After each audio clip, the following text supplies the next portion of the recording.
Hello everyone, it's Mary. Welcome back to the channel.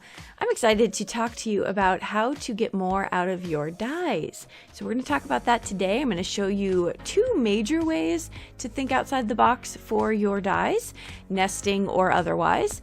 And we'll get into that in just a minute. So this is the card we're going to make today. Before we jump into the video, I wanted to remind you, if you're watching this before April 26th, 2025, you can still meet us live this Saturday. I'm so excited because I'm going to go into multiple 10 plus ways to use your cover plate dies. Now those are the full plate dies, usually for A2 size cards or slimline cards, and they're kind of expensive. So I'm going to show you how to maximize that. Link below. Join us. It's going to be so much fun. All right, let's get into this. So today I am primarily showing the nested oval dies from scrapbook.com. So if you have nested dies, I love them. I have a lot of different shapes, basic shapes that I definitely pull out all the time. But I also want to try to maximize their usage. So what I'm going to do is make a rainbow out of these ovals. It's perfect. It's like this oval shape was destined to be cut in half to be a rainbow. All right, so I'm going to line up all of them on my cardstock. Now I am using Bristol Smooth for this because I'm going to do some ink blending on them, but really any cardstock will be fine. These strips are so small you can ink blend well with anything. So I'm going to run that through my die cutting machine, and because I lined them all up together, they're going to make individual frames. Another great idea to use your nested dies for is to make the frames, not just the solid image. All right, so I get all those pieces out, and the next thing that I'm going to do is I have to realign them so that I could cut them in half. I probably could have figured out a cheat way to keep them all together, but I didn't. So I'm going to realign them and get them all nested back together. When you're putting them onto your cardstock to run it through your die cutting machine, you want to make sure that you do space them out as even as possible, because that will make or break, your actual frame size. I'm going to place a piece of tape right through the center. Now this part is helpful. So you want to keep the tape around the center portion, because when I die cut right through, it keeps all of them together. That tape keeps them together, which is helpful to move on to the next step.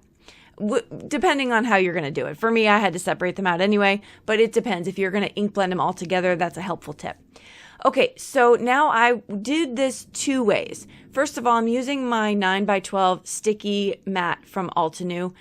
If you have a Dollar Tree near you, or you have an old Cricut silhouette cutting mat, you can use this same technique because it holds them in place, which is super helpful just to kind of move it along and not get my fingers in the way. So I sped this up quite a bit, but I wanted to keep it in there just to show you that a tool like this is very helpful. It doesn't have to be this one. It could be anything you want to restick a certain mat using a two-way glue pen. It doesn't matter, but this tool is good stuff.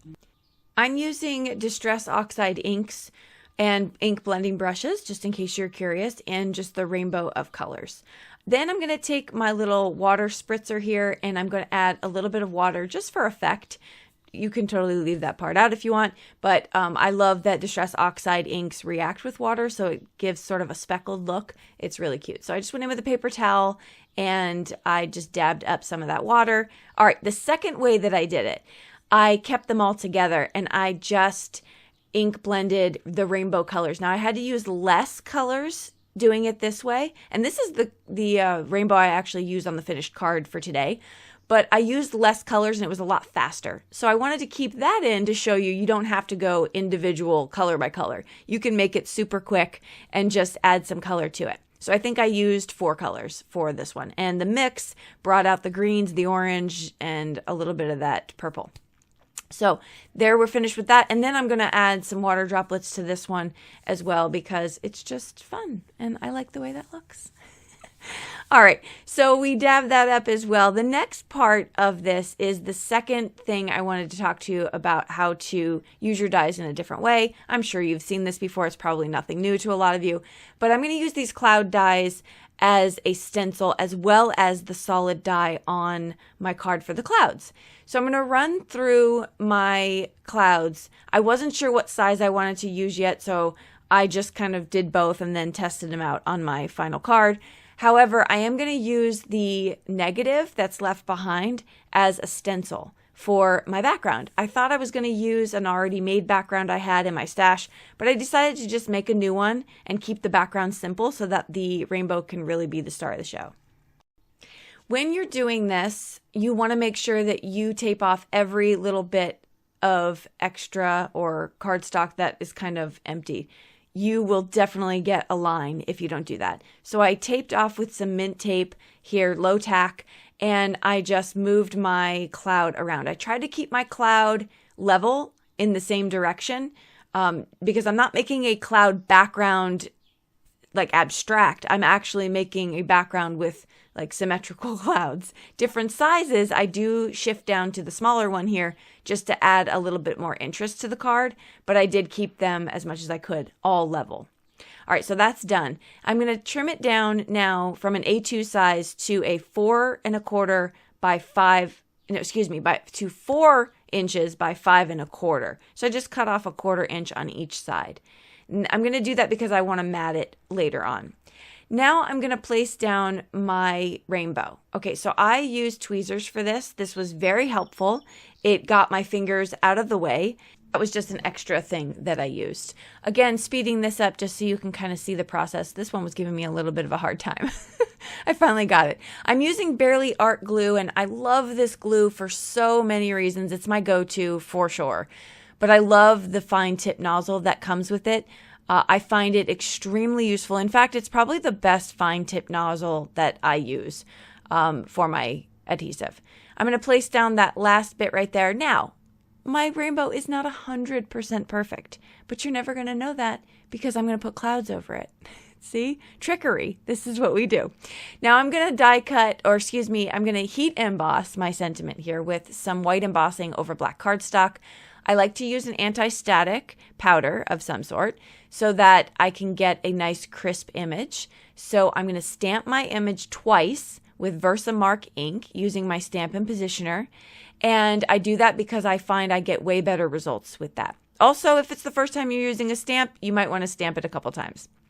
I'm going to press that down, and then I'm going to pour on some white fine embossing powder. So it's a lot more fine than the regular embossing powder, which allows for more detail for scripty sentiments. The bottom one that I choose to use is very scripty, and so I want to make sure that I got as much of a detailed image as possible. So I use the fine white embossing powder. I'm going to set it with my heat gun, and this way it's nice and melted, and it looks bright white, and it's popping up off the paper. See how my rainbow is crooked? It's all right. It's homemade. It's fine. Everything's fine. I'm going to pop up my balloon or my clouds with some foam tape. So I'm getting those positioned. I feel like the clouds really kind of draw your eye away from anything that might be crooked. As long as I lay down my clouds straight, we're good to go. All right.